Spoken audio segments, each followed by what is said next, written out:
Muy buenas a todos, a mi canal. Hoy nos encontramos con el capítulo 8 de la serie del Reino de León. Comenzamos con él.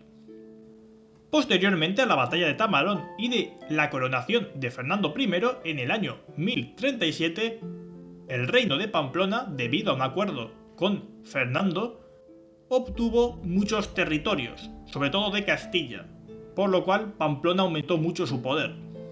Mientras tanto, el rey Fernando fue centralizando el poder.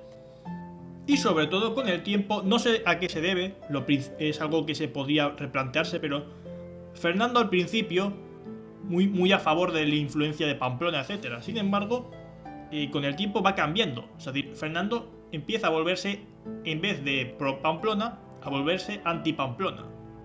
Antipolíticas pamplonesas. Esta subida de las tensiones entre el Reino de León y Pamplona terminan en una declaración de guerra. Y en el año 1054, en Atapuerca, se iniciaría la batalla. Y en esa batalla, Fernando I de León lucharía contra su hermano García Sánchez, tercero del Reino de Pamplona. En la batalla, la victoria fue favorable al Reino de León.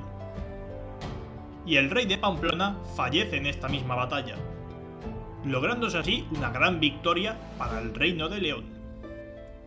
Y se logró recuperar gran parte, por no decir casi todo, de lo que Fernando I entregó a los pamploneses. Dicha victoria aumentó el prestigio de Fernando I, sobre todo en León. Para muchos leoneses, Fernando ya no era un simple títere de Pamplona, sino un rey de León. Y el rey Fernando reafirmó su poder, atacando a los sarracenos. En el año 1057 atacó Lamego, y en el año 1058 también atacó la plaza fronteriza de Viseu, donde anteriormente había fallecido el rey Alfonso V, y también tomó las plazas de Penalba y Trabanera. En estos momentos también se inicia otra guerra contra Pamplona, que no sabemos mucho de lo que ocurrió. Lo que sabemos es que más o menos la guerra fue favorable a León, y sobre todo Zaragoza se sometió a León. Zaragoza pasó de pagarle parias a Pamplona, pues a León. En el año 1060 atacaría San Esteban de Gormaz, una plaza lo cual constantemente se la estaban intercambiando entre moros y cristianos, y también la plaza de Berlonga. El rey cristiano, tras haber reafirmado su poder en la frontera leonesa, decidió iniciar un gran ataque contra Toledo, devastando muchas plazas a los sarracenos. El rey Fernando I se dio completamente cuenta de la gran debilidad de los estados de taifas, por lo cual decidió iniciar esta vez un gran ataque en gran envergadura contra Toledo, y también inició talas de campos, que las talas de campos, para que la gente no lo sepa, consistía en ir a un territorio, musulmán en este caso, y destruirle sus viñedos, etc., su industria, lo cual realmente le hace bastante daño económicamente.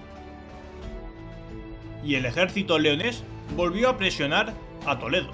En esos precisos momentos, el rey Fernando I le llegaron informes que su hermano, Ramiro I de Aragón, estaba cercando la plaza zaragozana de Graus.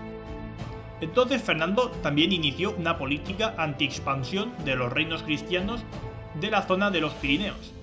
Esto consistía, obviamente, que Fernando y el Estado leonés querían quedarse con todo el pastel, el Al-Ándalus, evitar que otros estados se expandiesen a esta misma. De esa forma, obviamente, León se quedaría con todo el pastel del Al-Ándalus. Por lo cual, el rey Fernando era consciente de una cosa, y es que si él mismo iba a esa misma plaza, con todo su ejército, los aragoneses se retirarían. Por lo cual, Fernando decidió mandar a su hijo, el infante Sancho, con gran parte de su ejército.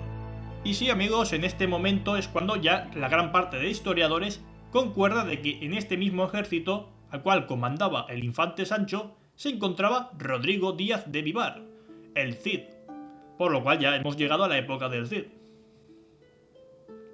Que lo más probable que el Cid ya hubiese tenido ya otras acciones bélicas, sobre todo en las campañas de Fernando I, pero aquí ya más o menos se puede decir que es en la que los historiadores concuerdan de que esta fue la primera acción militar del Cid.